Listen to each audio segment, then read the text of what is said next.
तो मध्य प्रदेश के उमरिया में 10 हाथियों की मौत से जुड़ा है मामला है और मुख्यमंत्री डॉक्टर मोहन यादव ने बड़ा एक्शन लिया है। वन विभाग के 2 बड़े अधिकारी निलंबित कर दिए गए हैं। ग्रामीणों ने निष्पक्ष जांच की मांग यहां पर की, तो 2 बड़े अधिकारी वन विभाग के, उन्हें निलंबित कर दिया गया। तो बड़ा एक्शन देखने को मिला है सरकार की तरफ से। आपको बता दें कि 10 हाथियों की पिछले कुछ दिनों में मौत हो गई और आखिर कैसे ये मौत हुई, इसे लेकर जांच भी लगातार की जा रही है और साथ ही साथ ग्रामीणों ने निष्पक्ष जांच की बात यहां पर कही है कि आखिर कैसे 10 हाथियों की मौत हो गई। फिलहाल अगर बात यहां पर रिपोर्ट्स के हिसाब से करें तो फिर जानकारी ये भी सामने आती है कि मिलेट्स के खेत में जब हाथी फसल चढ़ने के लिए गए थे तो वो जो खेत था जहां पर फसल हाथियों ने खाई थी वो वहां पर विषैली फसल वो थी, ये भी एक जानकारी सामने आती है। लेकिन जाहिर सी बात है अब इस पर से पर्दा उठेगा पूरी तरीके से जब जांच खत्म हो जाएगी कि कारण क्या है। तो मुख्यमंत्री डॉक्टर मोहन यादव ने बड़ा एक्शन लिया। ये बड़ी खबर आपको बता रहे हैं। मध्य प्रदेश के उमरिया में 10 हाथियों की मौत का है मामला। मुख्यमंत्री डॉक्टर मोहन यादव ने इस पर बड़ा एक्शन लिया। वन विभाग के 2 बड़े अधिकारियों को यहां पर निलंबित कर दिया गया।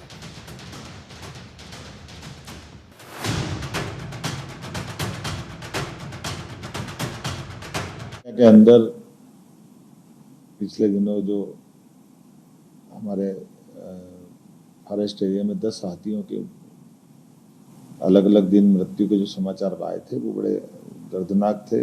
शासन ने पूरी गंभीरता के साथ इसमें अपने वन मंत्री श्रीमान दिलीप कुमार जी और वरिष्ठ अधिकारियों को भेजा था। उनसे प्रारंभिक जो रिपोर्ट प्राप्त हुई है उसमें अभी तक की जानकारी में कोई अलग से कीटनाशक या कोई ऐसी घटना जिसमें कोई दूसरा पक्ष इन्वॉल्व हो अभी तक तो नहीं आई है, लेकिन पोस्टमार्टम की रिपोर्ट वो अभी 2-3 दिन में आना बाकी।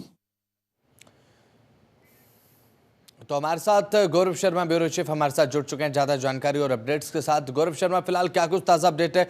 बताया जा रहा है कि 10 हाथियों की मौत के मामले के बाद अब मुख्यमंत्री डॉक्टर मोहन यादव ने बड़ा एक्शन लेते हुए वन विभाग के 2 बड़े अधिकारियों को निलंबित कर दिया है।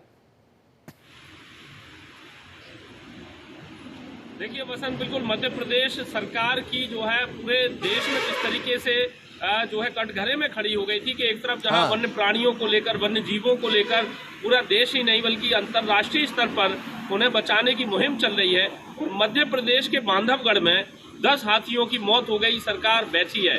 जिसके बाद मुख्यमंत्री ने देर रात एक बड़ी बैठक बुलाई आला अफसरों की, चीफ सेक्रेटरी उसमें वर्चुअली शामिल हुए। उसके अलावा मध्य प्रदेश के डीजीपी और राजेश राजौरा, सुधीर सक्सेना, तमाम बड़े अफसर उस बैठक में शामिल थे। मुख्यमंत्री ने वन विभाग के 2 बड़े अफसरों को, फील्ड डायरेक्टर को और फील्ड प्रभारी, दोनों को सस्पेंड कर दिया है तत्काल प्रभाव से। दूसरी बड़ी बात यह है कि मुख्यमंत्री ने यह भी निर्देश दिए हैं कि पोस्टमार्टम रिपोर्ट जब तक आएगी 3 से 4 दिन लगेंगे उसमें, तो क्या वजह है ये बाद में पता चलेगा। लेकिन जो लापरवाही वन विभाग के अधिकारियों ने की है उन पर निश्चित तौर पर गाजगिरी है। 2 अधिकारी जो है बड़े स्तर के अधिकारी हैं, दोनों ही फील्ड डायरेक्टर हैं और फील्ड के प्रभारी हैं, दोनों को सस्पेंड कर दिया है।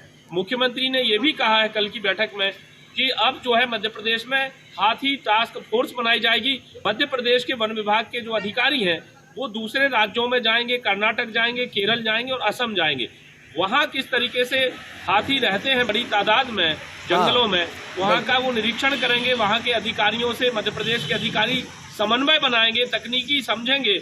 और मध्य प्रदेश में अगर हाथियों का जमावड़ा बढ़ रहा है, छत्तीसगढ़ की तरफ से मध्य प्रदेश में ज्यादा तादाद में हाथी प्रवेश कर रहे हैं, तो उनको यहाँ अनुकूल वातावरण मिल रहा है। उनके साथ किसी भी तरह की कोई दुर्घटना ना हो, इसके लिए सरकार और वन विभाग का जो महकमा है वो पूरी तरह से तैयार रहे।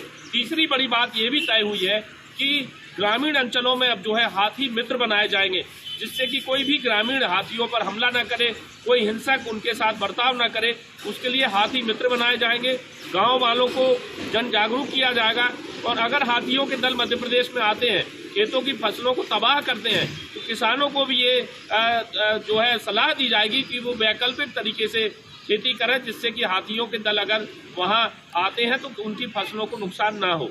वसंत, बिल्कुल, यहाँ पर जांच का विषय ये भी है गौरव कि ये 10 हाथी जिनकी मौत हो गई, आखिर इन्होंने खाया क्या था, क्या सेवन किया था, किस तरीके से चारा इन्हें दिया गया था, प्रोवाइड कराया गया था वन विभाग की तरफ से, या फिर वन विभाग की तरफ से क्या कोताही बरती गई कि 10 हाथियों की यहाँ पर मौत हो गई? जी गौरव। जो तर्क दिया है, उनका ये कहना है कि कोदो कुटकी के खेत थे और उस कोदो कुटकी को अधिक मात्रा में खाने से उनकी मौत हुई है, लेकिन ये हाँ। तर्क संगत नहीं है। ठीक है। आम जन हम आप सभी कोदो कुटकी खाते हैं और प्रोटीन विटामिन से भरपूर कोदो हाँ। कुटकी भारत ही नहीं बल्कि विदेशों में भी निर्यात की जा रही है, मध्य प्रदेश की कोदो कुटकी। तो हाँ। ये तर्क जो है बिल्कुल। पूरी तरह से कुतर्क साबित हुआ। मुख्यमंत्री ने खुद कहा कि ऐसा नहीं होता कि कोदो कुटकी खाने से हाथियों की मौत हो जाए। ठीक है। पोस्टमार्टम रिपोर्ट का इंतजार किया जा रहा है वसंत। आखिर जैसे ही पोस्टमार्टम रिपोर्ट आएगी, बिल्कुल। निश्चित तौर पर इस बात का खुलासा होगा कि आखिर कहाँ लापरवाही बरती गई है, किसने इन हाथियों को जहर दिया है। ठीक है, वसंत। चलिए ठीक है, बहुत बहुत शुक्रिया, आप जुड़े गौरव, तमाम जानकारी साझा आपने की, बहुत बहुत शुक्रिया।